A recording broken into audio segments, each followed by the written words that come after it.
Yeah, may favorite bilo-bilo or pinindot. Gawa tayo ng bilo-bilo. Pinindot. Maglaga muna tayo ng ating sago. So, ubi yung ating kamote. Yan na ang ganda ng ating balinghoy, kamoting kahoy. So, yung ating langka. Okay na po yung ating ingredients. Magbilog-bilog na lang po tayo ng malagkit. At ito yung gata, nilagay na po natin sa ating nilagang sago. Yan, unahin po natin ang ating langka. Masarap sana to, may buko. Lagay na rin po natin pangalawang gata. Lagay na po natin ang ating bilog-bilog. Asukal. Yan, itong ating kamuting kahoy at kamote. Ubi ang ating kamote. So, ayan, naglagay po tayo ng food color. Ito na, o diba? Bilo-bilo kayo dyan.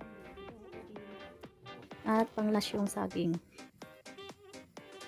Lamig tayo. Bilo-bilo. Pinindot, binignet. Binignet lang. Bilo-bilo. Ating bilo-bilo. Bilo-bilo kayo dyan. Bilo-bilo.